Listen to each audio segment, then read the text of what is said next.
Um, wait for this to come in.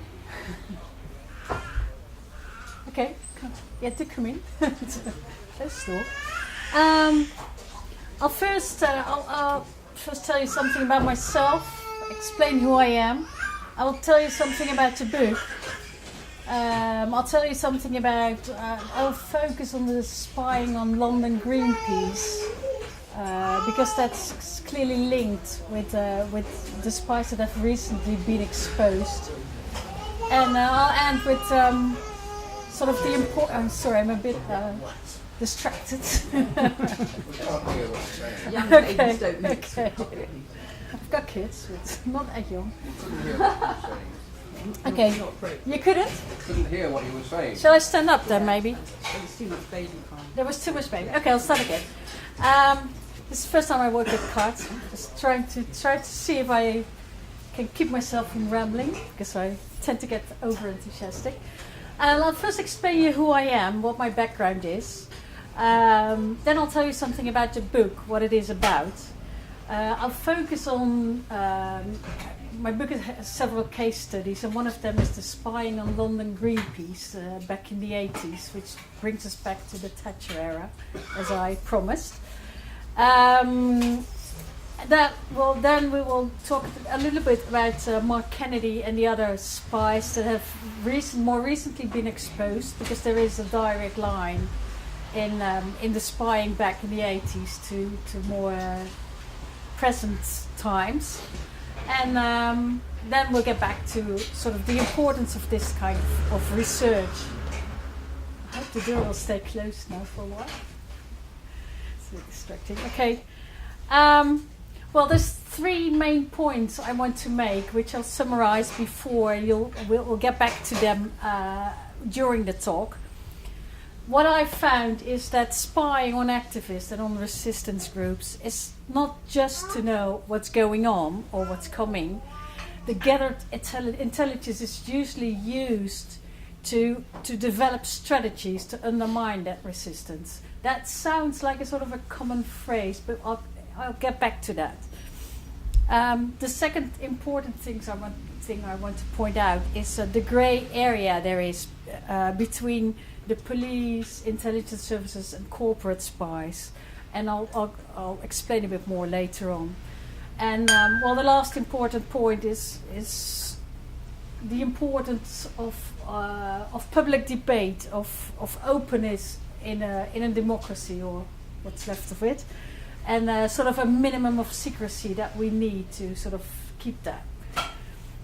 Well, who am I? I'm Dutch. I'm based in Amsterdam, but I have a part-time job at the University of Bath, investigating tobacco industry and the tactics that they do. That's sort of, that job came sort of after. It sort of brings together all of my own history. I am an activist. I was very active in the 80s in the squatters movement in Amsterdam, which was very vibrant and big back in the days. And I studied political science, but university was sort of not active enough for me. Just too much with a nose in the books. So what I did, I've co-founded a small research collective, which was called Bureau Jansen and Jansen, which is named after the two stumbling detectives in the Tintin comics. I think they're called Thompson and Thompson. Yeah. So, well, at the time, of course, as in the movement, we had our encounters with the police and with Secret Service, and of course, as in any movement, there was a lot of paranoia. It's pretty destructive. Sorry, I'm switching off. Yeah. So what we did was sort of study. Well, for the police, it was all new, so they made strategies on how to deal with us activists, and we thought we may as well study how they want to, how they want to counter demonstrations and how they want to spy on activist groups. So we both supported activists and exposed spies back in the days.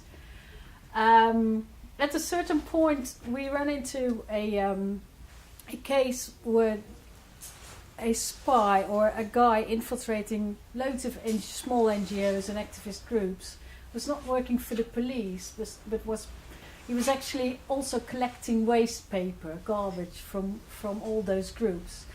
And when there was suspicion against him, we once followed him back, and he was not going to the school. He said he collected the waste paper to sort of sell the waste paper and then support some kind of some good cause.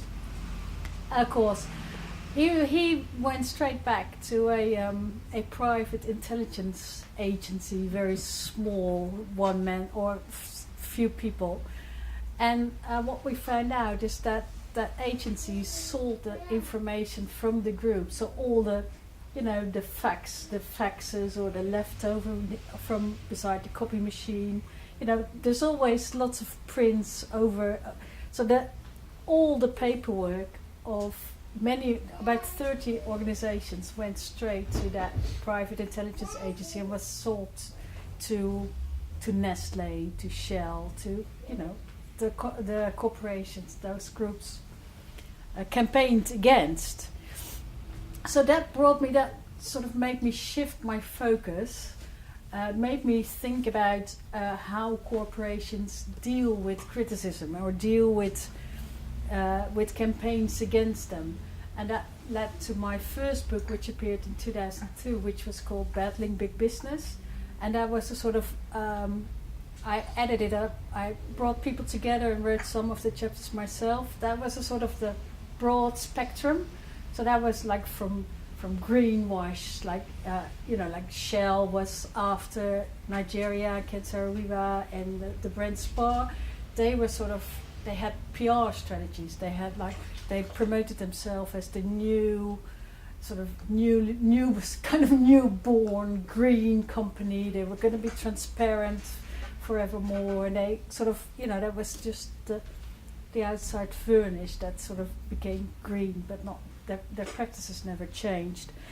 There was a chapter on corporate social responsibility as a new strategy, on dialogue with active or with NGOs that were not that radical, to sort of how they were used to sort of split up campaigns. The ones that talk to companies and the ones that don't.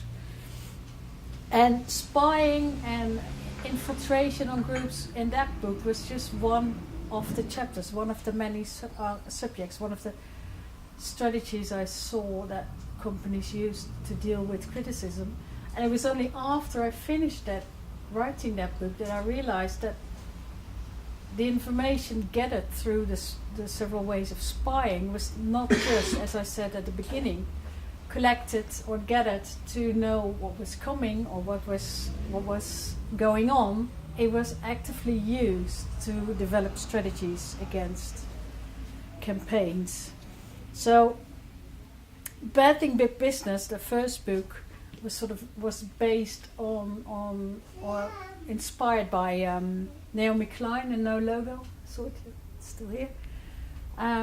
So she actually was the first person to develop this idea that reputation was for corporations of growing importance. So they needed to know what was coming, what would happen if they would be on the receiving end of a campaign, and to do something about it too. So the developing of strategies to undermine critics became my next topic. After Battling Big Business, I met some other people, and together we founded Spinwatch, which is dealing with PR and spin and like the idea of companies trying to get away with what they're doing, just putting on a good face. And my specific topic ever since has always been this, the sort of dirty tricks, or the other side of the medal, basically. One of the other founders of Spinwatch. Do you want to come in and find a place to sit? Because otherwise, just this place here. There's a chair there.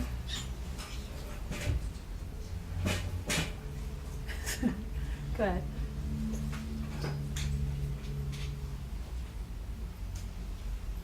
There you go. Sorry. That's okay. Well, it's better to do it like this. So, one of the people I found at Springwatch with was David Miller, who is professor at the University of Strathclyde in Glasgow back then. And he said, if you would like to continue with this topic, why don't you do a PhD on that? And I thought, okay, PhD, you know, wasn't directly on my, it just, you know, it came on my road, and I thought, why not? You know, it's also, I'd been working on similar topics for like 20 years, and I was always, you know, an activist, a bit of an investigative reporter. I was working in an NGO doing policy work, so it's like, that's also difficult, all those different identities, because when you're trying to be a journalist, you're being accused of being too much an activist. And when you do research within activist circles, people think, oh, well, you're going to write about it. So we don't know whether we're going to tell you this. So it's a sort of, it has always been a bit difficult. So sort of choosing the academic hat, you know, might solve some of those problems, I hope. So my PhD basically was these case studies that are now in the book, and a lot of more theory around it. Publisher, of course, wanted to cut out all the difficult bits and keep the juicy bits. I'll tell you some more about the book then. It is, as I said, built up of case studies of corporate spying and the strategizing. Of course, you don't often have cases where you have evidence, or where you can really prove that it happened. It's research into these subjects is very difficult. The only thing you have basically is court transcripts, like in the McLibel case. A lot of delving was done, and then you have it like on paper. And sometimes you have leaked reports. You've got whistleblowers who want to share something. Or there are, for instance, like the chapter that is on Raphael Pagan. It's called Pagan. Who developed strategies for Shell and Nestle back in the 70s. One of the when there was the huge anti-apartheid campaigns against Shell for supporting the apartheid system, there was such a broad campaign that there were, even within the people who got access to those strategy reports, they thought this just goes too far, so that report leaked. You know, there's always it depends. You know, like if there is a huge campaign, there might be more support also from the other side, so to say. And research by activists, by people who are involved themselves, really helps as well. So the case studies that I've done, there's several case studies, and it's rather than proving that stuff is happening in a very quantitative way, in a broad way. It is the case studies are so detailed that they also show that these are not one-offs. There is an entire structure of security people, ex-intelligence people who now work for corporations. You can see that there is a structure built, that things must happen more often. So the first chapter after the introduction that explains about the case of the waste paper man, I just told you something about. There's a history chapter which deals with covered corporate strategy in the past. So that goes back to the beginning of last century. So the history of the connection between public relation, PR, and undermining resistance. I've done some work on the United States, where you have like Pinkerton and the very early security organizations that helped to break strikes and that helped to undermine union resistance. And you already there, you see, you have the combination of Hill and Knowlton later became a very famous PR company, and they already back in the days the first client, so to say, was a corporation that had to deal with a strike, and they helped the top of that corporation develop sort of dual strategy of how to deal with strikes. On the one hand, on the work floor, and on the other hand, they paid columnists in papers, and they advertised in a certain way, and so there's always been this connection from the PR, which is called public relations, but it has an open side and a sort of more undercover dirty tricks case side.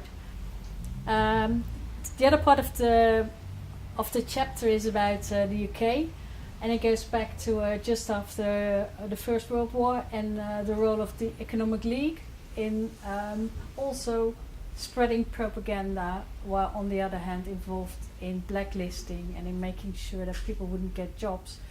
That blacklisting that started back in the day. Of course, there was the scare. There was the Russian Revolution. There was the communist scare. The blacklisting that was started by the Economic League back in the days has continued over the years until now. The blacklisting scandal that happens now with the consultancy agency. What's it called? That got raided by the Privacy Commissioner a few years ago, and the director of which has suddenly died after he made a statement in court. We don't know. Oh, it was a heart attack, I think. But there is sort of a direct connection between the things that happened back then. I did all that by hand. Then, the third chapter is on Pagan, which the guy I just described. He had a military background. You see that more often, and he was hired by Shell to develop a plan. How to break the coalition against the coalition for the boycott of Shell, the that had to do with anti-apartheid boycott, the boycott of South Africa, anti-apartheid context, and he drafted a sort of detailed plan that showed that they were going to talk to certain unions, and they were going to describe the more radical ones as too radical. They set up an initiative, for instance, of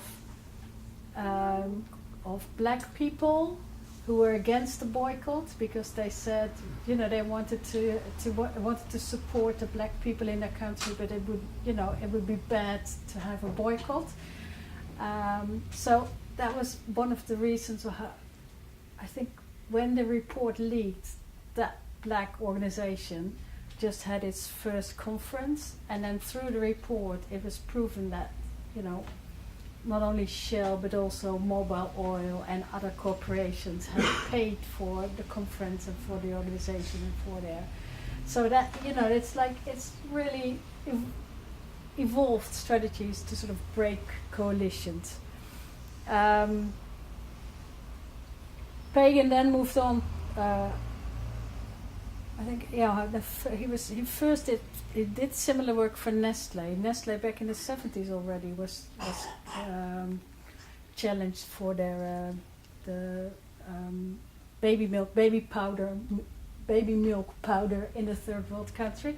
Third world countries, they advertised that they had doctors prescribing it, while artificial baby milk, of course, in the third world is not an alternative to breast milk because of the lack of access to clean water. It's more of a danger there.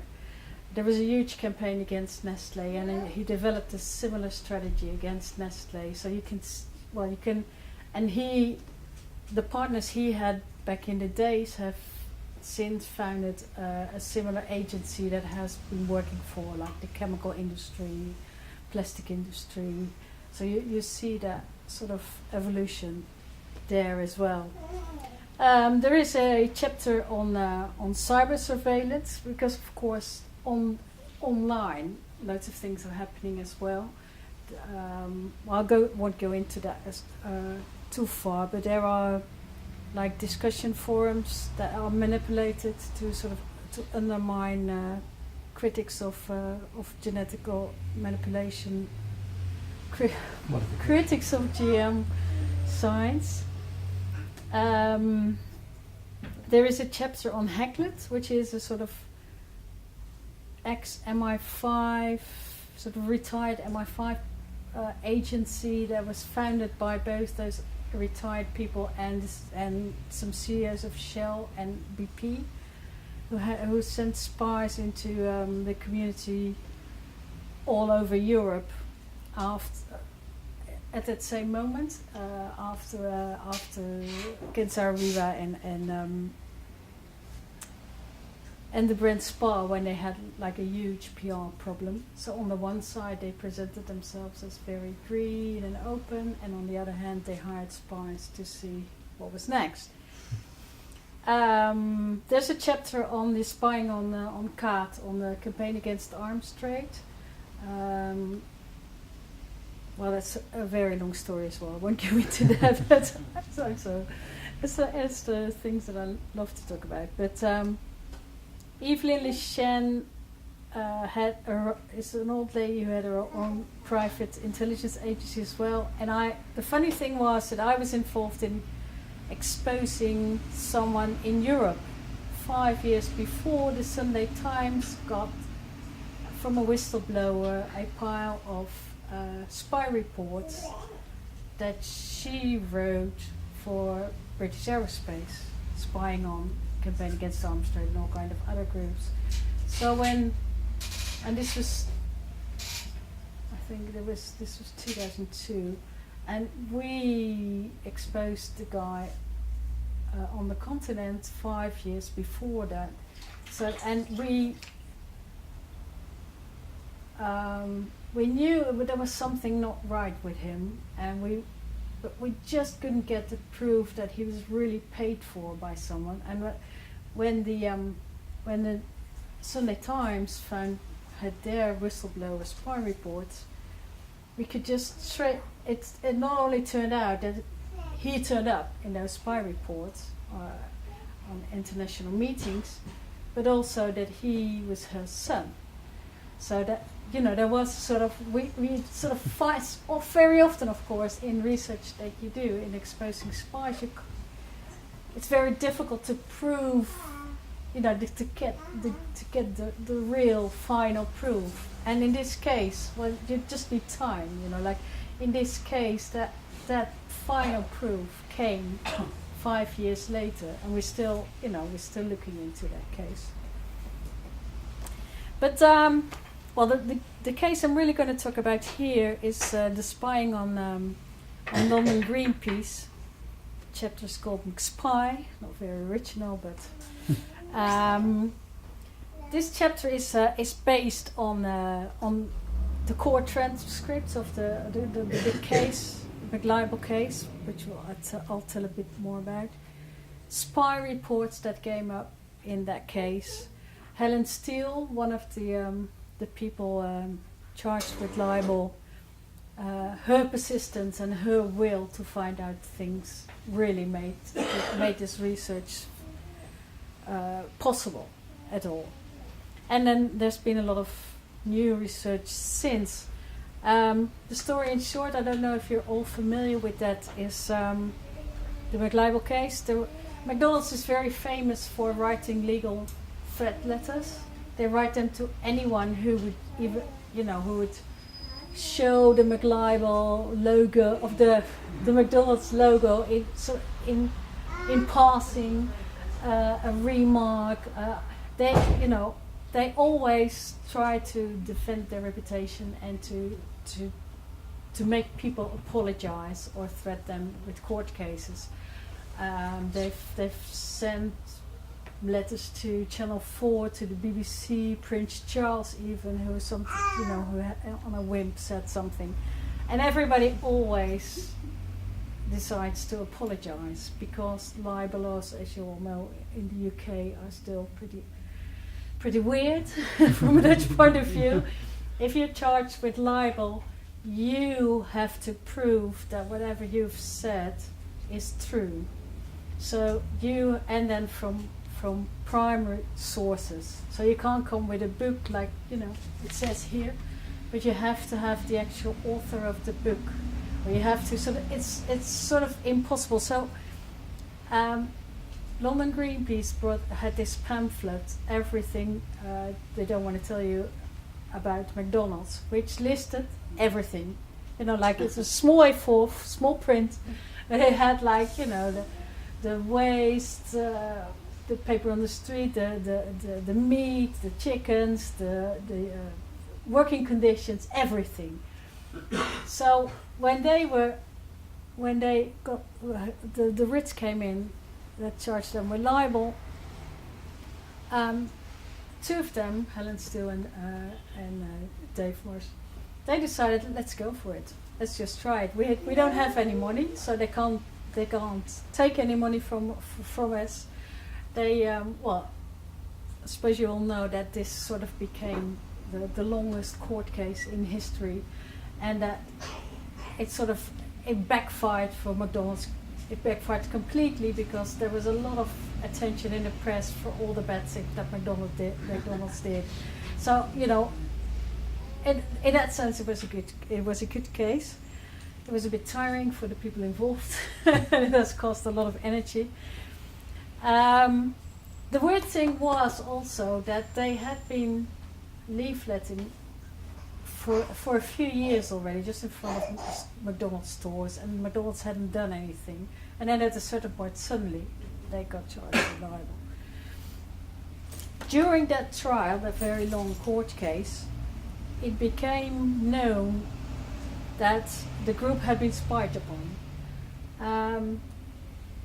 That was not one of the core issues at the court case. The core issues were, the animals, labor conditions, so the issues of the leaflet, basically. But in order to prove that both Helen and Dave were responsible for that leaflet, McDonald had to come up with some proof, and through that it became clear that they had sort of insider information. And because Helen and Dave kept asking, they found out eventually that McDonald's had hired two separate detective agencies to infiltrate that group, and they didn't know from each other that they were hired. So that basically, resulted in spies spying on each other. And also it was a fairly small group. It was like they had weekly meetings, and then weekly meetings from the organization, and then the other week they would have open meetings, and the turnout would be something like this or even less. But the group itself was sort of on the verge of collapsing or discussing, are we going to continue? And then suddenly lots of new activists came in and offered to do, the admin or the leafleting, the McDonald's pamphlet as well. So that sort of the infiltration as such had an influence on the group already, apart from the fact that the spies stole letters, broke into the office at after hours.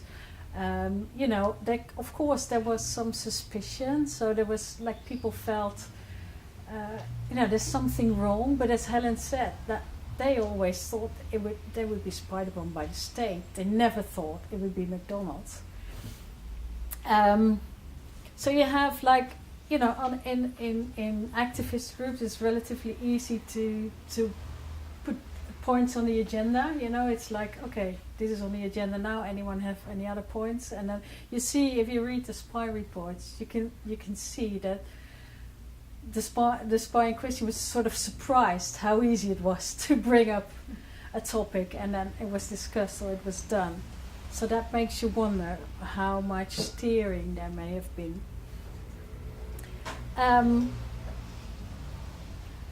This was about the stuff that sort of came out, the fact that the group came out through the trial. The group grew. There was more attention for, or more interest in doing things on McDonald's again. So that's already things you think, you know, like the influence of being infiltrated at a certain level. But there was more in this case. What you could see from the court case and from the testimonies by head of security of McDonald's and other people was that there was a lot of contact between the corporation security and the police. Some of the spies had separate arrangements reporting, so there was also contact between the corporate spies and the police. For instance, a police officer that was involved in the poll tax campaigns and the poll tax riots. So this corporate spy reported back to the police about what he had heard as well. So there was some kind of cooperation already. And it makes you wonder, you know, that the answer they didn't get is why McDonald's would have hired like 2 separate companies to spy on such a small group just to find out the identity of the people responsible for that leaflet. So what we did after everything was after the court case was over years later, we had a look at all the evidence again. The court transcripts, the spy reports, the statements.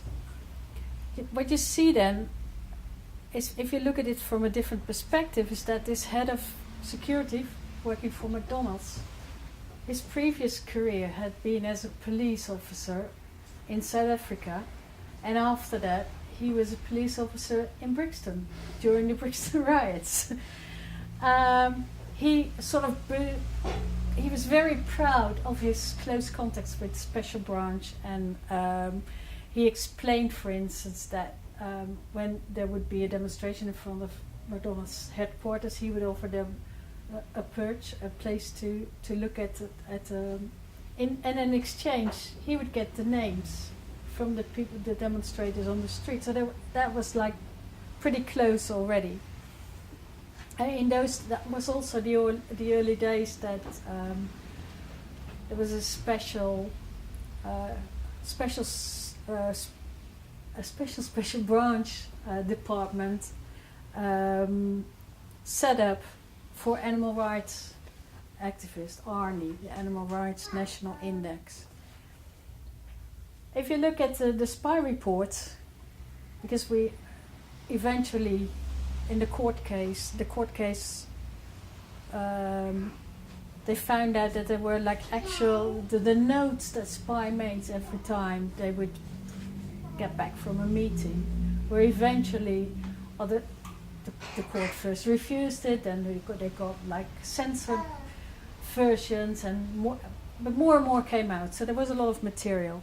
If you looked at those spy reports, you could see that some of the spies referred to their job as this animal rights job I had. You sometimes see that they're not looking for McDonald's stuff, but they are specifically focused on trying to find out who is involved in animal rights activism. The last spy, corporate spy, we thought, that was brought in just weeks before the writs were served, so weeks before London Greenpeace was charged with libel. So it wouldn't make sense to sort of bring in a private spy to identify the activists responsible for the leaflet at the moment that the writs are already written. she was called Michelle Hooker. She was brought in quite late. She also started a relationship with one of the activists. We're talking late 80s here, so nothing new, in fact. And she used London Greenpeace to sort of build herself a legend and then move on to animal rights groups. She was reported in the papers to have background noise. She was then reported in the papers to have thrown parties for people like Andrew Clark and Jeffrey Shepard, people that had just been released from jail. I can't remember those names.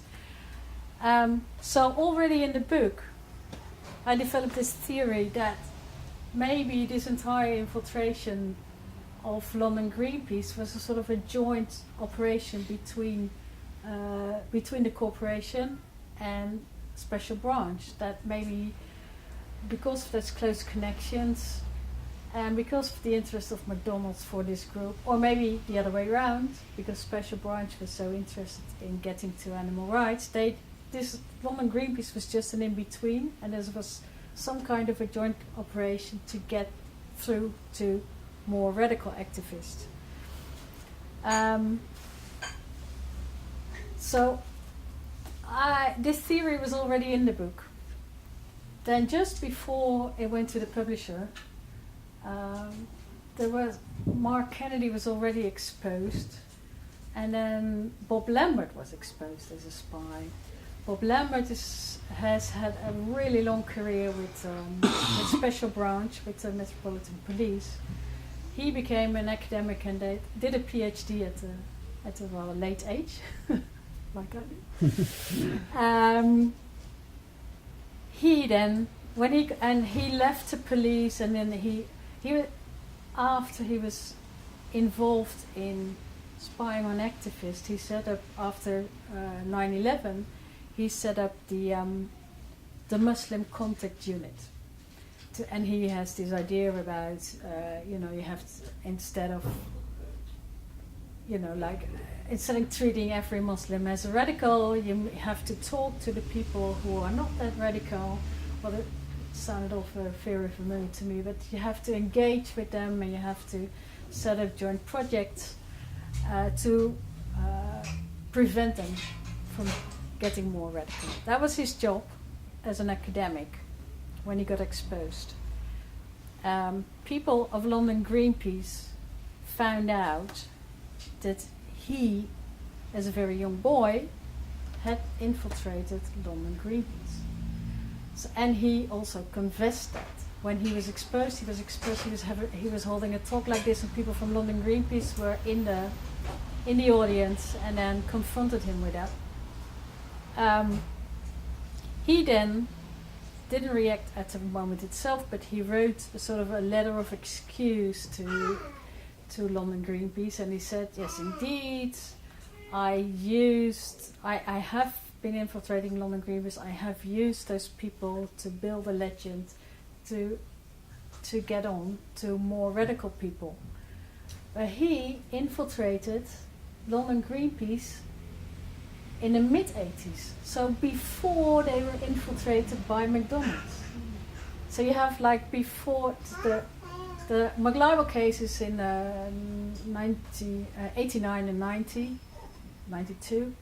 Before that, they were infiltrated by McDonald's and maybe by other police. But even before that, this group was been infiltrated all their life. They were infiltrated by a young Bob Lambert, then calling himself Bob Robinson. And he sort of overstepped in his. He has got a lot of confidence, because he said, I used my being an activist with London Greenpeace as a legend, like I wrote, to get to animal rights. And he also said it was due to me that Jeffrey Shepard and Andrew Clark, the two I just mentioned, were arrested for setting fire into 3 Debenham stores for selling fur back in the days.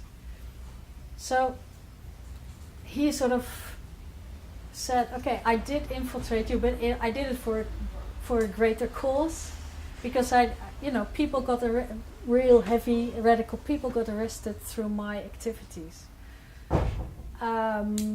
Maybe you shouldn't have said that, because since Jeffrey Shepard has come forward and said, okay, we got,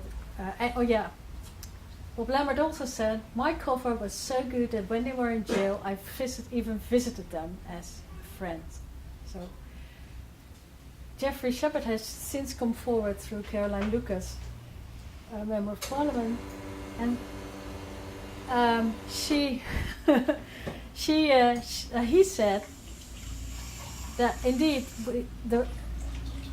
he and Andrew had been responsible for 2 of the 3 Debenham stores, but the third one, there was no doubt in his mind that the third one had been done by Bob Lambert. Because he was so close to them, he was like in their small cell, and they thought he had disappeared because he was afraid that the police would find them, but he was in fact he was one of 3, or they claimed that he was one of 3 in that small cell. It is a bit complicated, but it is amazing in the context of all the research that I did, that this now comes up.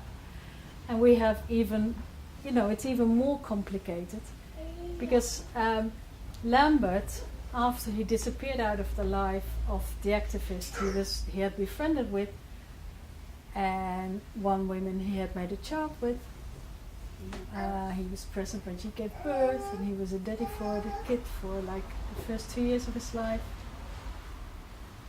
He disappeared, and then his career since, we know that he moved on to supervise other infiltrators, and he then became the head of the special demonstration squad that organized all these infiltrations. So we know that he, setting up his life as an activist with non-radical people, getting to animal lib, having long-term relationships with women, making children, the entire Kennedy story as we know it now from the paper, it all sort of was built back in the days. We're talking mid-80s here, and he supervised and then became the head of the department that was responsible for infiltration since. The special democracy demonstration, that unit he headed eventually was merged into the units that Mark Kennedy worked for.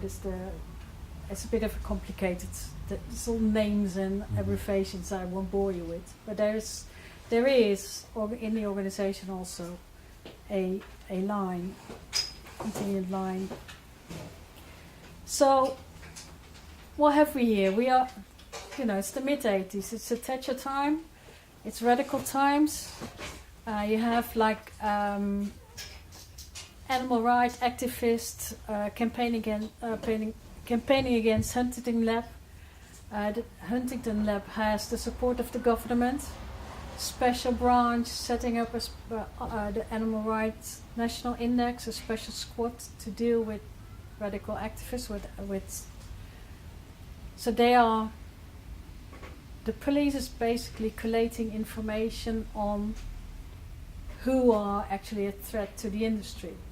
There were about 30 to 40 activists that were really willing to do violent things, and some of the spies who have been interviewed in a documentary 10 years ago say we got them all covered. There were so many people infiltrated in those groups that we really got them covered.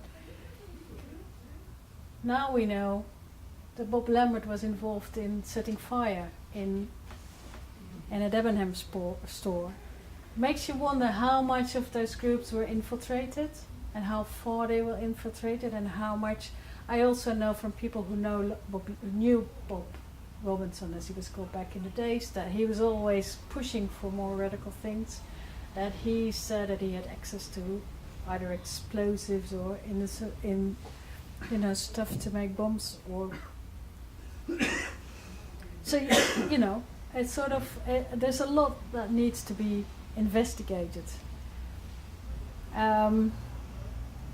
ARNI, the Animal Rights National Index, later also merged into these units that Mark Kennedy later worked for. The head of ARNI, though, Rod Leamy, left the police when ARNI was resolved, and started Global Open, which is a private company spying on activists. So there we get to this grey area, this overlap between, sort of the old boys network between people working for the police and people working for private companies. We also know that with animal rights, the really violent activism decreasing, those units existed and needed a new goal. They sort of focused more on the environmental movement in general, because with climate change, the environmental or climate groups started to focus on power stations, coal power stations, or the extensions of airports, which all involve, of course, again, corporations that have as their security experts often ex-police or intelligence people. So this overlap, this blurring boundaries between police and privatized spies, it's not just an exchange of information. It's sort of it's revolving doors. It's people who think who see it as a very positive thing. If do we need to do something? Or? It's just possible. Yes, there's nothing happening. Okay, no stealing of pies. So they have not only this revolving door in which they exchange jobs, they exchange information. They like the head of security of McDonald's. He was like very proud of how easy it was to go to his ex-colleagues at the police to get some information. But it's more than that. It's also sort of the shared agendas, like the defending of the corporations and their right to sort of extend their activities all the time. So the state is effectively defending the corporate agenda, and there's a sort of joint agenda to undermine activism. This shows. I won't go too deep into Mark Kennedy and the other spies that have been exposed in the last 2 years, but it shows that Mark Kennedy was not a rogue agent and not someone he was in there for 7 years, which is extremely long, but all the things he did and the long-term relationships he had with women, the sleeping around, it's all a product of that units that start back in the 80s. So there is a sort of a straight line from Lambert back in the 80s, and maybe even earlier, because the Special Demonstration Squad was founded in '68 after the Vietnam riots on Grosvenor Square in London. So there is an age we don't even know anything about. So what I'm working on now, since this book, is to sort of bring together people, activists that have personally been involved in the spying, and there are always activists like myself who do like to do that research, and it has taken some time because, like with Mark Kennedy, he was so good friends with a lot of people, that many people, not only the people he slept with or other women who slept with, who were tricked into relationships with other spies, they were traumatized, like in every possible way. Not only did they thought they had the love of their life and he was not who he was, but it's also like with your activist life, often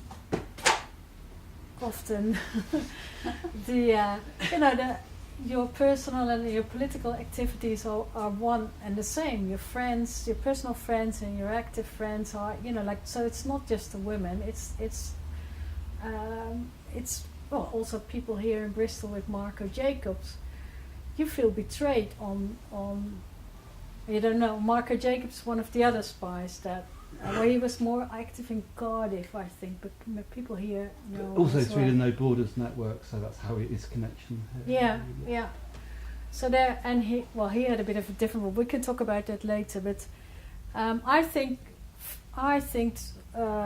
it is very important to make a much more detailed analysis or a sort of mapping out where the spies were, what their roles were, how they behaved, to sort of learn from the past for the future.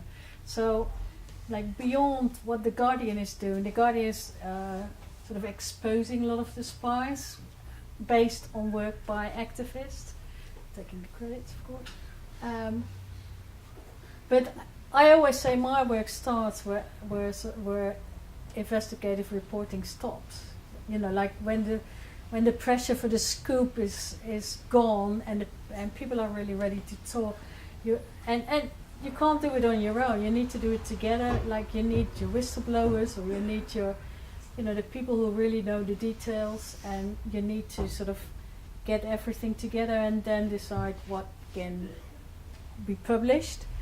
But also you need more proof, so you need paper trails, so we need to have everybody ask for their police files and see what's in there, because it is quite easy to get your own police file and then see what is in there. But there won't, lots will be censored, but all those little bits together. The Privacy Act gives you the opportunity to go to corporations you may have campaigned against to ask what file they have on you. They have to give that.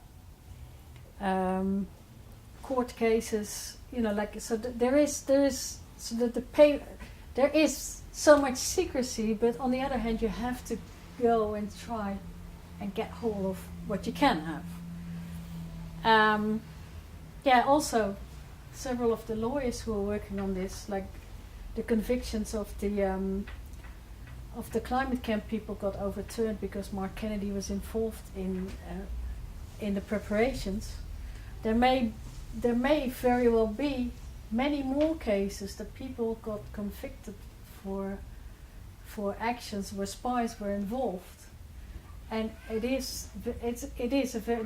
lawyers are actively looking for more people who have been convicted, and they now know that spies have been involved, to see if those convictions can be overturned as well. And it's also a way to find out more about exactly what certain spies were doing. So we need reporters, we need activists, researchers, academics. I'm now an academic, but I still feel like, it is a good way to have this role, to be able to sort of bring people together and do more research. So, and the importance of this work, and that's my final cards, is that you have to think about what this means, this practice of spying on activists, on campaigners, on resistance.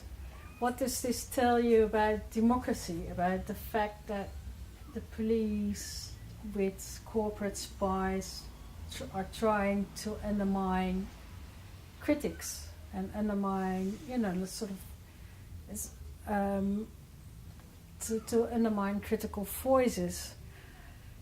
I think, like I said in the beginning, that for democracy to function, or democracy or what's left of it to function, you need public debates, and you need as little secrecy as possible. And this entire practice is the total opposite of it. And I do think that if just to empower the people that have been involved or on the receiving end of this, I think it is very important to do that.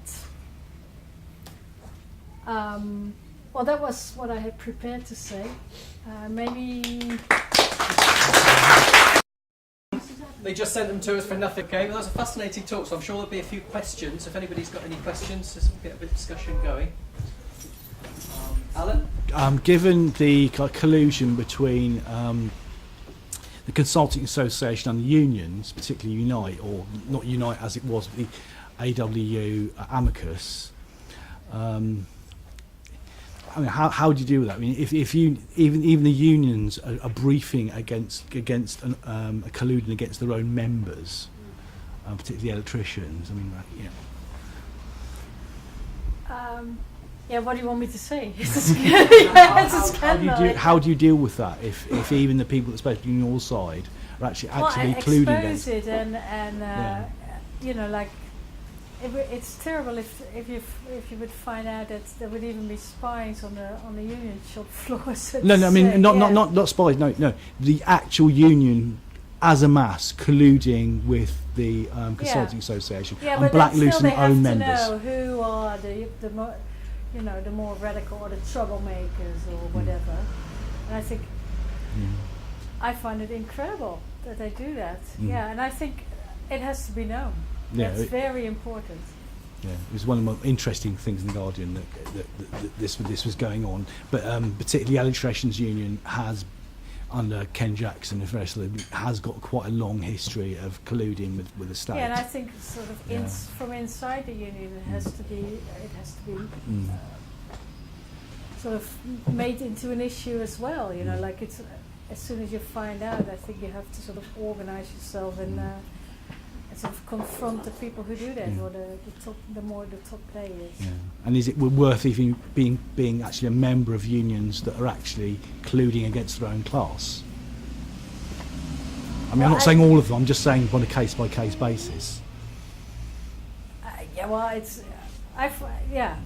I find it so incredible that I think there is a big story in there, and that there is, like it sort of says, it sort of tells you how far things go today. Like there's fewer and fewer jobs, and the jobs that are there are just for the people who behave. It's like you would have to sort of put it in a broader context. I think it's very important. Do you know Phil Chamberlain? I don't know. No, he's done a lot. He's from Bath, so he's pretty local. Yeah. And he's presently doing a book on blacklisting, and sort of he has been following the case with sort of agency.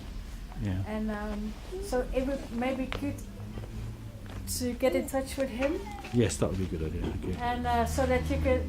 You have your one example in your one case, and you can put it in context with other cases, and then it sort of gives it more weight, so to say. Yes.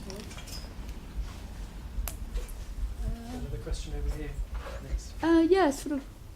It's kind of twofold, really. One, like you were talking about the when these spies get exposed. I'm kind of quite interested in that process. What happens when.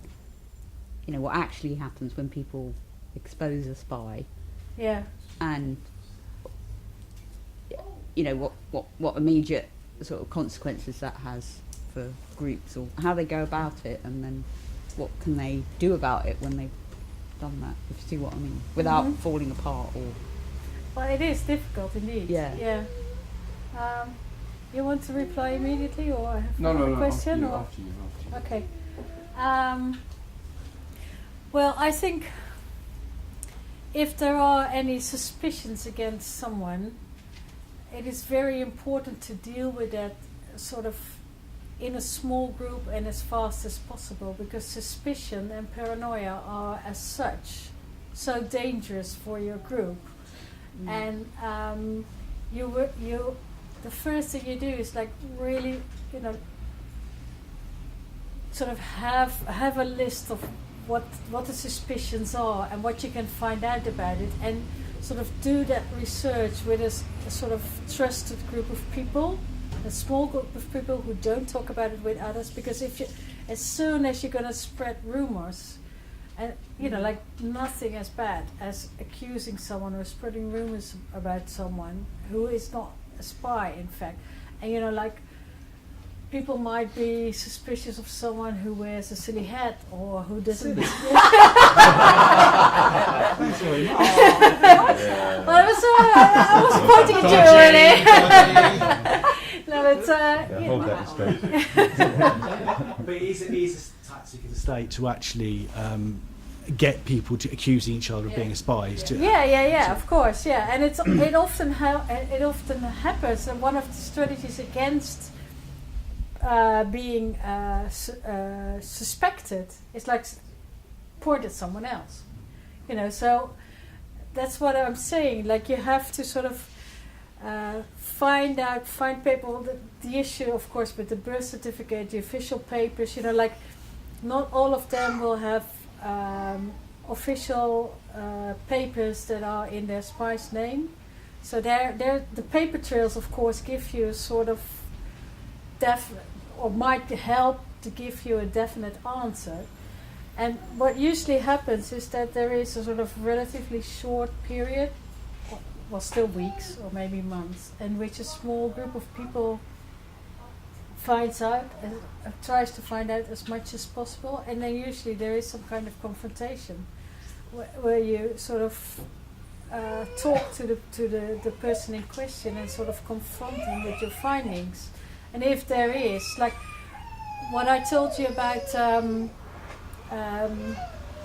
the son of Eveline Lubbers, the spy we researched on the continent, when we did some kind of surprise visit to his house where he had an office which had indeed sort of files on activist groups, but that could be anything, he would have a radical poster as well, but when we then invited him to a meeting and confronted him with our findings, we also found out that his wallet was full with receipts from McDonald's, and it is a problem still, because he was traveling a lot. He was using planes. He was having fast car. He always had enough money and not really. But also, what you often have, the same thing we had with this waste paper guy, that they change their story according to the group that they are active in. So when our waste paper guy worked for the Clean Clothes campaign, he said that his interest, he didn't have an activist background, but his family had a long-running dispute with a large corporation. And at the Clean Clothes campaign, he would hint that that was CNA. But when he was working for some other group, he would hint that that was Nestle, or so. As long as people, you have suspicions, but you think, well, you shouldn't be too wary when someone looks different, talks different, doesn't have like an activist background like we all have. But then, even he tried to infiltrate the group I was active in, and I had weird feelings, and I talked about it with others, but I never went to see people from those other groups. So it took years. It took years before people got together and then found out that the stories didn't match, that he would have separate stories with overlapping through. And there was some, his family indeed had lived next to a factory with lots of noise, and they got sort of resettled somewhere else. So there was even an element of truth in the story that he used for his legend.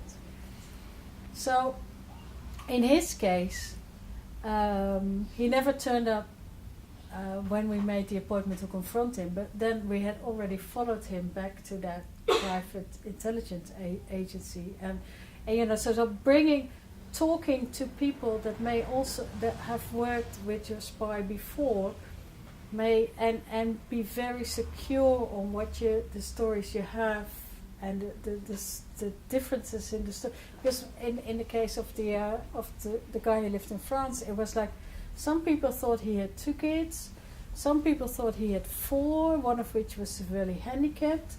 There were things just didn't match up. And then there was also, well, he got pre-warned as well, because in that case we had gotten 2 anonymous letters warning for him. but what can you? An anonymous letter can come from anyone, you know. So you still have to check and one of the letters actually said that it came from a secretary of a CEO in an oil company, and said in my student time I was an activist myself, blah blah, and we got this guy here who offered, information about activists. But like you have an anonymous letter, you have the stories that don't match up, and you have him with McDonald's receipts. Still, it's not enough. In fact, it's not enough. But we couldn't get more. So we did write that story, and we got accused of, of exposing someone with not enough information. And that's the story I told you 5 years later when his mother was exposed. We knew that we'd been right. And it is indeed, like you said, it's very difficult for the groups involved. And it's also difficult for groups involved to do something with it once they knew they'd been spied upon. In the case of the waste paper guy, we thought we would have a case in court, but we needed all the groups to cooperate. And very often, like we see today as well with Mark Kennedy and others, those spies are very friendly people, or they have like Mark Kennedy had a lot of really good friends, or and sometimes people just refuse to believe that such a kind person can be a spy, and it's like, and that sort of adds to the trauma of having been spied upon, because you feel betrayed on a personal level as well, it has taken time, for instance with the Kennedy and the related spies, before people were ready or able to talk about it in a sort of more rational way, and to sort of help map out all the stories. It sounds like what you're saying is that groups need to be, and maybe be open and saying that we are going to have a filtering process, we might have to check your backstory or something like that, and be open about the fact that the group is going to do that, so that it doesn't arouse all this suspicion. Yeah. But we just have to verify your story a little bit, just to be, because of this problem, and You've been trying to say something for a while. Yeah, well, I'll come back.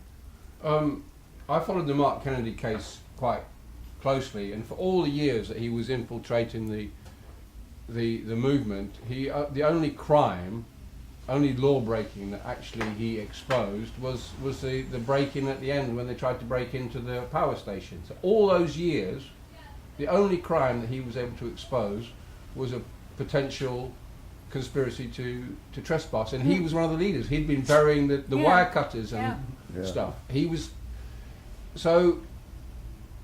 but what they kept him on all those years, they were still paying his salary and everything, because he was judging the size and the effectiveness of what we say. That's the important thing. They were keeping tabs on how many police do we need to send. So they don't send more police than they need, but they send just enough. But we're not breaking any laws, unless it's subversion, and they want to keep tabs on subversives, and they will do that. And I will always say we want to keep a tab because maybe people will radicalize, or maybe we have to identify the people that are potential lawbreakers. But the point I wanted to make, in South Africa, in the old South Africa, what the police would do, they would catch a criminal red-handed, burglary or some crime, catch him red-handed. He's got no defence. I mean, he's caught red-handed. The evidence is there. It's like mandatory 5 years. You're going to prison, or you can infiltrate the ANC. Yeah. And they would send hundreds and hundreds of people into the ANC to infiltrate. We've got no way of knowing this, but it's quite possible there's 2 or 3 people listening to us now, and they've been in the movement for years. We've got no way of knowing. Well, does it really matter in the end? Because we're not breaking any laws. It doesn't. It doesn't matter that there's somebody sitting here as a policeman. But just a couple of kind of anecdotes and a question. I used to know somebody who had worked for Wiltshire Police, and he explained, and I asked him about the special branch and stuff, and then he explained that when they came out of police college, a couple of them were taken away to join the Harries, is what they were called. Yeah. Those days it was to do with Stonehenge and hippies on Stonehenge. And these people that he'd known in police college just completely disappeared until several years later he saw one of them was giving evidence in a police court, and indeed he'd changed his appearance completely, had long hair and a beard, and all of that.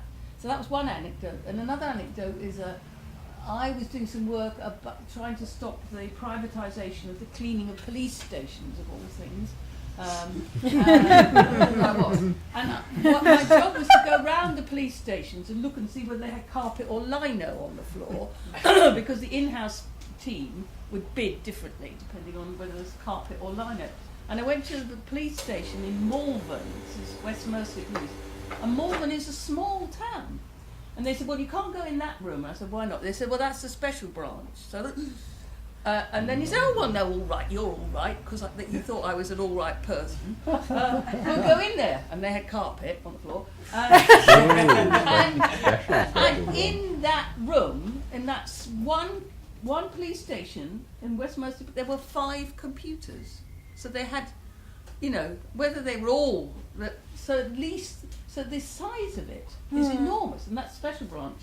So I wanted to know whether you have any idea about what the link is between special branch, who are kind of clearly, they're gathering information about the people who've signed petitions and stuff like that, and writing people's names down and collating them, and the actual spying infiltration. I mean, they're kind of like, almost special branches are softer end of them. But there are a lot of them, and it's special branch more than the actual Mark Kennedys, I mean, who are kind of like, not lifetime, I imagine, who are more of the problem. And certainly we can all, I can remember occasions, and I'm going to talk about in my talk in a week, about having definitely identify who was special branch, but they're kind of like much lower level kind of operation in a way.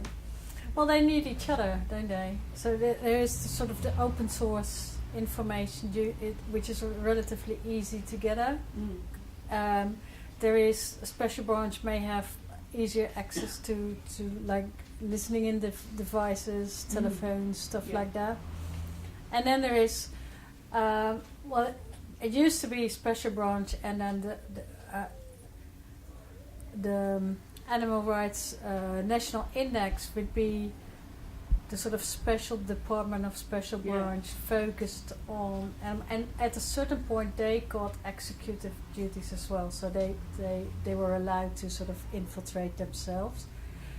But the special demonstration squad basically did more of the infiltration work, and the units that are or until recently were working on that now were the units under the Association of Police Commissioners, Chief Police Officers, the APCO, and they had 3 different units with even more difficult acronyms. NETU, well, anyway, there was a similar division of task, where one would sort of collate information from all over the country from those special branch officers, and the other one would be more involved in the actual spying, and the information was, of course, shared between them.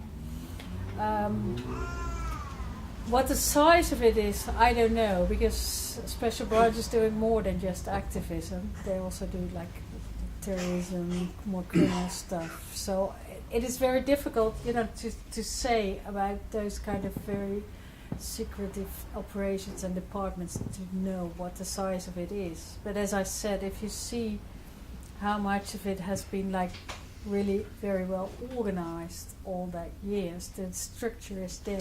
So there is this very simple effect of once your structure is there and your teams are there, and there's no longer any animal rights activism, well, we sort of move on to the next.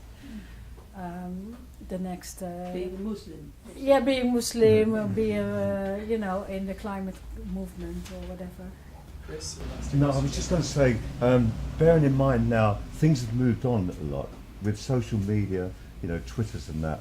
Do we have to worry about infiltration so much? really, can we be a lot more transparent?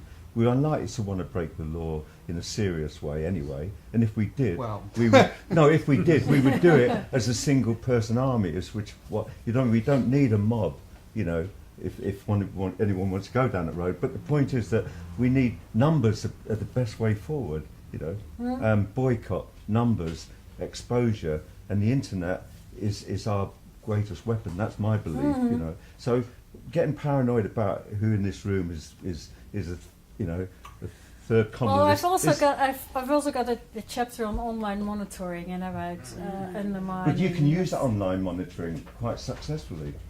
No, but you can feed them it, and sometimes the informer could be an asset. I mean, it certainly stopped the Drax, break-in from going to prison. So in a way, he protected us in a sense.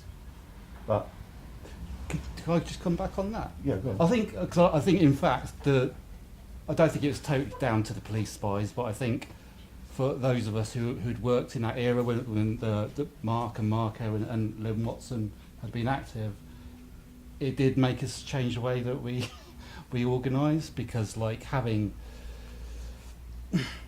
secret what we thought were secret meetings on a sort of national basis, a lot of, it clearly was an entire waste of time and energy, because the meetings were secret except there was a copper in them. So, I mean, I think I did put people off trying to organise sort of like large-scale direct action on a sort of national basis. It still happens to some extent, local groups, but I think that has changed the way people. Yeah. Maybe for the better. Yeah, sure. But a firm activist that knows he's doing it for the good of a greater thing won't be fazed by some idiot that happened to be, in the same bus carriage as you. So in a way, the important thing is to stay focused and be transparent, as I see it, and use the media. Well, I think. Sorry, you have to sort of carry on and field questions. This is really late, but we've got to go to an 80th birthday party. Okay. But thanks ever so much. Yeah. Okay. Bye. Well, to answer your question and yours in a bit as well, it's like what I've been trying to say, and what Chris has been trying to say as well, I think, is that it's not just the most secret of our part of activism that they're necessarily aimed at. So my point always is like you have to be careful, and you have to be secretive only when that is like really necessary. So if you're really going to do something that you may get caught with, you have to be very sure of the people you're working with. Having said that, on the other hand, of course there is you may have a spy in your midst, and he might be not there for the information, but just to undermine you in whatever kind of way. And even if it's open information, or it's just about a picket in front of a corporation tomorrow, the fact that corporation knows that you're coming and have their PR and their people ready, the element of surprise of your picket or your simple, non-violent, open action is then taken away from you. So that's the first part of undermining the success of your action. So it's not necessarily that you have to be paranoid about your most secretive stuff, but you just have to be aware of how you. Of course, you want to be open, and you want to be as open as possible to have as many people within your organization or at your demonstration or with your campaign. But I think creating some kind of security awareness and just to know what might happen can already help you dealing with it. Are you going to do it? Yeah, good. I don't mind the room. Yeah, okay. But I've also There's a finger there as well. Okay. I'll do my question. Okay. First, I think on the internet, I think there is a lot of ability to be open, but it's very strange how it's sort of the default setting of lots of email programs now is to save emails forever.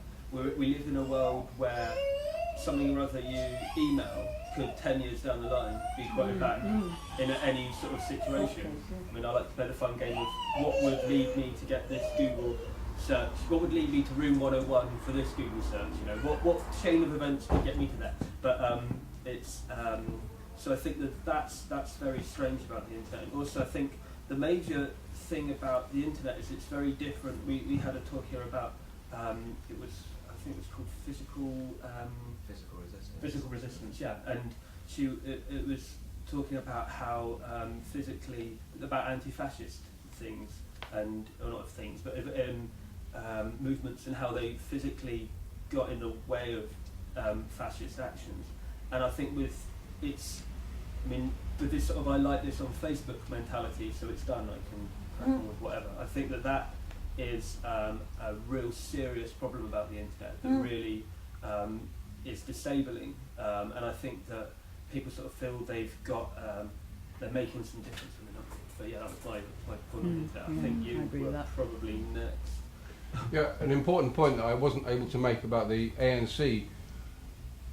I mean, they were a mass movement and they were worried about infiltration, but if they were doing anything that was illegal, they would split into very small cells, 4 or 5 people. They never used their real names, they never used their own telephones, and in the event of somebody being arrested and broken under torture, they only knew 4 other people and didn't know their names. They didn't know their real names, they didn't know their home phone numbers, didn't know where they lived. So, you know, that was just how they dealt with it. Well, Bob Lambert was part of a very small cell as well. He can only expose that cell, Yeah. you see. Yeah. Yeah. I don't know. Exactly. Oh yeah. I think from the perspective of the strategists of the system that we live under, the strategists of capitalism, I think we've got to differentiate between those, no disrespect to anybody, but those single issues, whether it's the environment, power, animal rights, which as important as they are no more really than a nuisance, like a thorn in their side. And those broader class issues, thinking back to the 80s, the Anti-Poll Tax Federation and what they achieved, and the sheer power of the unions and the possibilities, for general strikes. I mean, last year we saw the first general strike that transcended one nation, a European general strike, in fact. So I would argue that from their perspective, they are the issues, they are the point, the things that actually compose a threat, as opposed to a bit of a nuisance, a thorn in somebody's side. So my point is really that, we can sort of almost get lost in this conspiracy idea, that almost, these little sort of are quite important, whereas I'm not sure that they're as important as that overall idea of a broader class struggle that actually challenges the system that they're presiding over. Yeah, I was just thinking, talking about the whole security culture thing. You're kind of saying this anyway, but I think it's kind of quite a lot of the time, security culture is great and it's important to be security conscious, obviously, but a lot of the time that in itself can destroy groups, can't it? Yes, it people can. become so paranoid about how he might be a cop or he might. Yeah. So like you were saying, surely it's important to find a balance between being conscious but not being really paranoid of everything all the time.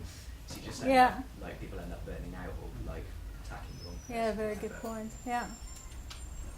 I think drawing upon that is absolutely spot on in regards to the infiltrator per se can, as you've said, can destroy a group in a manner of different ways, from just sniping between people to break it down on a core level from the inside, or informing to communicate actual strategies or whatever. So, and an interesting thing therefore is that it could breed, as you were saying, a concept of paranoia, which just there could be no informers in any group, and still, yeah, it really works like that, yeah. So on a broader spectrum, what it brings about then is not really a particular focus on who may be or may not be an informer, but the systems by which people intercommunicate and share information. And the internet's really good for that because you can share information really easily, but in a similar way as things going viral or like rumours going completely out of hand on the internet, it's also a great way to spread massive untruths. Yeah, and also there are examples in the book as well, but more recently of people being involved in discussions on specific forums. That like infiltration of forums in a sense, and that has happened. Yeah, it has also happened after the exposure of Mark Kennedy and others. That there was a lot of upheaval as such, but certain points that were made, like they were. I know someone who did some research into that, and they were traced back to, the APCA units as such. So the people who infiltrated the groups were also infiltrating the online forum, and they can of course manipulate the discussions there as well. But again, my point is absolutely not that you shouldn't do anything just because there is the option or the possibility of being spied upon. But I think you have to also. Yeah, I think that by mapping this out, but doing very detailed case studies, you can show what's going on and just have more understanding of it and expose and challenge it, of course. And I think, just quickly, I'm really sorry, but I think my real point behind that was that an openness and a transparency in communication of who we all are is obviously massively important, and a more developed intergroup network of being able to physically communicate. I mean, over forums and the internet is so easily viewable by other people. It's definitely better to communicate in person and have liaisons within particular groups that are able to communicate. And that doesn't particularly necessarily matter about being viewed, because an open communicating country or group or community of communities is a far stronger and less infiltratable whole than a load of separate individual groups, as it were. Cells and cells are really useful in order to get something done that isn't seen, and they have their use definitely, but not the for culture of everything. paranoia and fear just shrinks communities down to a point where there's no sort of solidarity or anything. Everybody's suspicious. I was wondering about the identifying infiltration and then not letting the person know that they've been that they've been caught out, and then actually feeding that person false information. I mean, playing them at their own game entirely. Wouldn't that just be an entirely practical thing? Or quite often when say for example with the classic case of the Clown Army, where they forgot to report in they're having such a good time, and they actually become part of the organisation. It's quite handy to have somebody infiltrating you if they happen to have a minibus and are driving everyone to the event, right? Well, they often have a bus or a van. Yes, they do. They like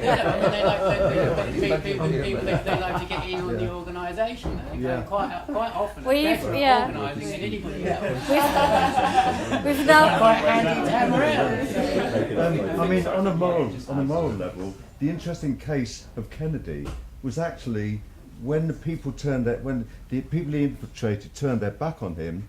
He was upset, far more upset than when the police turned their back on him. So in a way, the moral victory was the activists. You know what I mean? So Yeah, but also Mark Kennedy is a very experienced liar, so about his feelings and his tears, I'm not sure about anything he says. There's no basis where anybody's chosen to do that though. To just disinform the infiltrator. To disinform the infiltrator is like it is an interesting thought, but of course it's hardly possible to do it because you need like so many people that would have to feed him the same wrong information.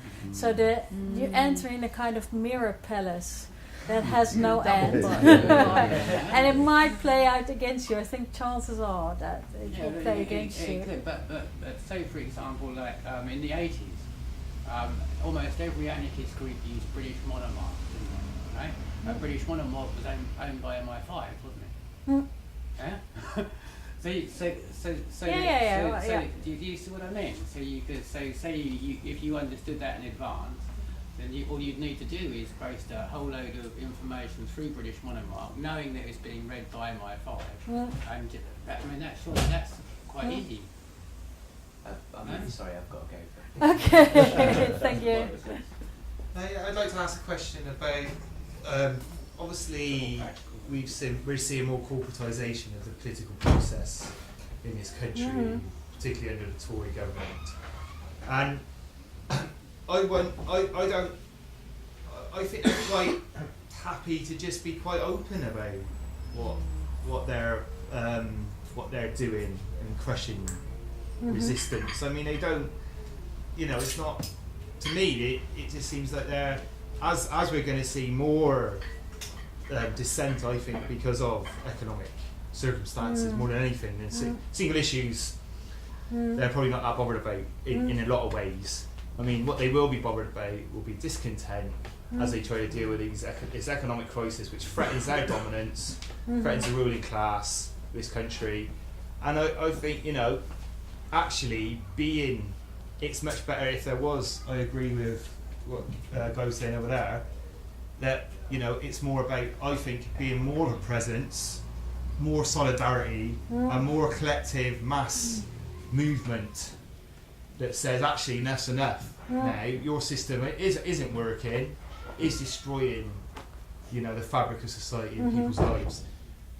Because I don't think they're going to care about whether it's right or wrong. They don't care whether it's right or wrong. They're just come in and go, fuck you, bang, this is what we're going to do, which is what they're doing now, fundamentally. I mean, the miners' strike, if you look at the miners' strike, and that was in the 80s, that was quite visibly oppressive, totalitarian, out of order situation. I mean, they're trying to rewrite history now because Thatcher's dead. But they're quite happy to, like, when push comes to shove, they would just use the force of the state to wipe things out. Which I think in some ways makes the argument of infiltration almost a redundant one, because the limit they will go to retain their dominance is we will use the police. I'm not saying it's important, but what I mean is I think when push comes to shove, they will just use the force of the state to do what they want. In the miners' strike. Huh? Or greed in the miners' strike. Exactly. And they use the army disguised as police and beat people up. And still try and deny that. When it's not, we all know it's true. The way that history is rewritten as well is really important. This week, was like amazing. But then again, the other side of that is if those groups. Oh, sorry. Sorry, I think these guys. Going back to the poll tax campaign again, I'm sure that there were activists that were watched by MI5 and all these people. When it became dangerous was when the masses stepped in, and it became a massive campaign of non-payment, a massive campaign of preventing the bailiffs from coming in. It's at this point when the masses come, a few activists are a thorn in the side and will always be a nuisance. That is it. When it becomes dangerous for them is when the masses step in. That is, that's when it becomes the unknown to them. I think that, that's quite an important point, isn't it? That when the masses come in, it's not a question of us as activists, who are we? It is when we've got Bristol behind us that, we become a threat to them. Did you? Yeah, I was just going to, a couple of comments on Kennedy. And I think something that's often forgotten about Kennedy, people go, oh, he infiltrated the environmental movement. But in fact, he infiltrated quite a specific section of the environmental movement, which was like the more direct action, radical wing of it.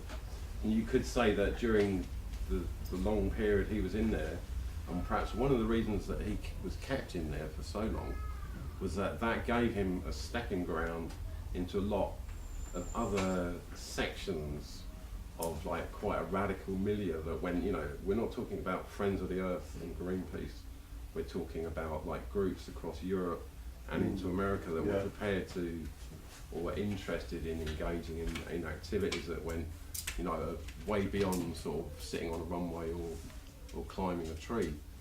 And, you know, I think the guy here said, like, the only thing he busted in the UK was the 100 odd people in Nottingham a few years back with the trials that fell apart. But what we really don't know, and perhaps we never will, is how many people were busted across Europe, and I'm thinking particularly of like the G8 when it was in Germany, but also animal rights sort of international gatherings that he attended in Italy and elsewhere, as well as some of his links in America. How and many in people France, were, there's people in France yeah, on trial that now. particular Yeah, case in tarmac. France. Yeah.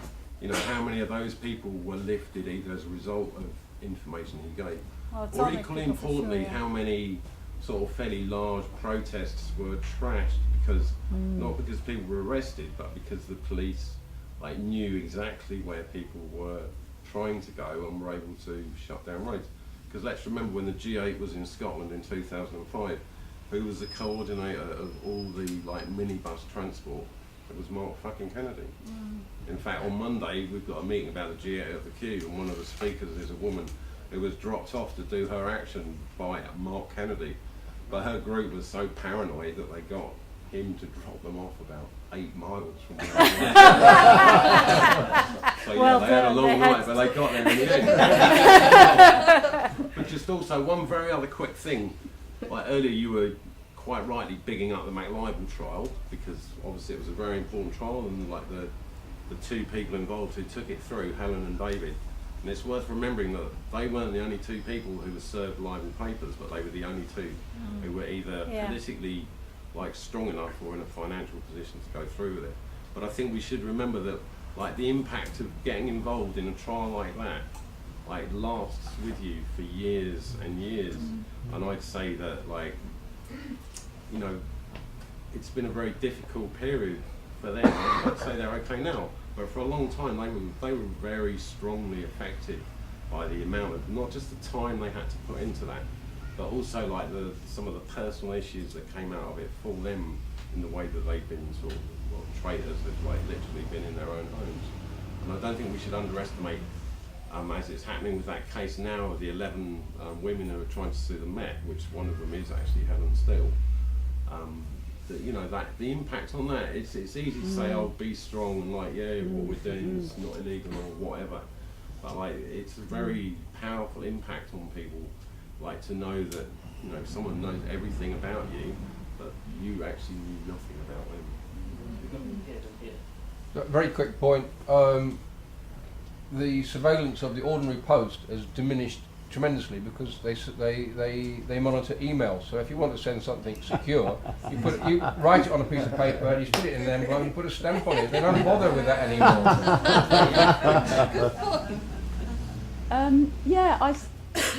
So I was going back to what you were saying about little groups being really just a thorn in the side, because I feel that's quite contradictory, because we're talking about the state spending a lot of money and investing a lot of time in infiltrating these little groups, and that is because they know that those are the sort of, you know, seeds of something much bigger, and certainly the environmental groups that we've been talking about, you know, have a lot of almost insurrectionist threads running through them and stuff like that. So, you know, I often think that the way I try and think about this in a positive way is that if you're being infiltrated, you must be doing something, you know, because why are they even bothering? You know, why are they using those resources? So in a way, it's the state is scared of the mass uprising of people, but it's also equally scared of very determined, intelligent people getting together and working something out. And I think we have to work out how we're gonna be even more intelligent and not let them destroy really important movements, which, you know, I think the climate movement was almost totally destroyed by the Mark Kennedy thing. I mean, it's making a comeback now, but you know, there really was a kind of like climate camp dispelled, and it was all, you know, I really think that had a massive impact on the environmental movement in this country, but it's making a comeback, which is good.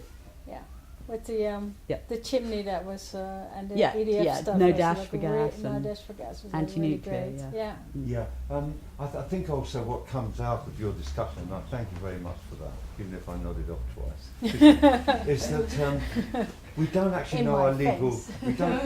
we don't even know our legal rights. What can we protect ourselves with? I mean, I think we need a lot more kind of international type lawyers, civil rights lawyers, to work out exactly our parameters. Do the police have the rights to infiltrate a group, you know, that is there for the common good, opposed to a corporate, you know, species that's only there for themselves, you know. So in a way, I think a lot of emphasis should be placed on protecting even our Facebook presence and our Twitter presence, you know what I mean, away from these people using stuff that goes out there against us. Can I have a supplementary, which is you said you can ask for your police files. Could you say how?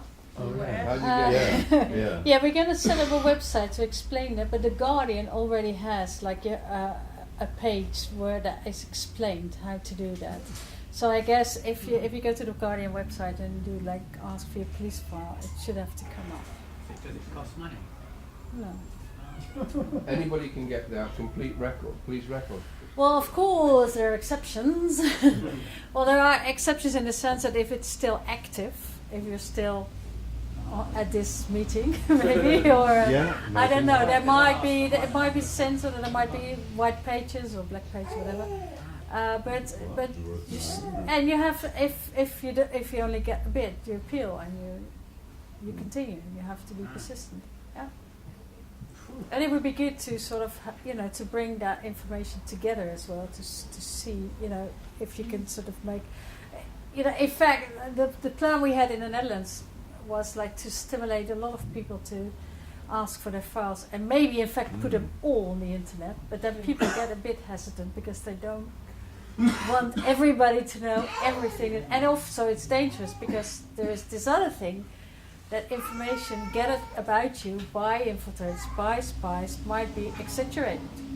Just the spy wants to make an impression on his boss, or he wants to keep his job, or he wasn't. So it's also dangerous to put it all on the internet because the wrong conclusions might be. But it's a campaign to think about. It is interesting, sort of also to emphasize the openness and the need for transparency on all fronts. And that's a good one to stop with, huh? Yeah.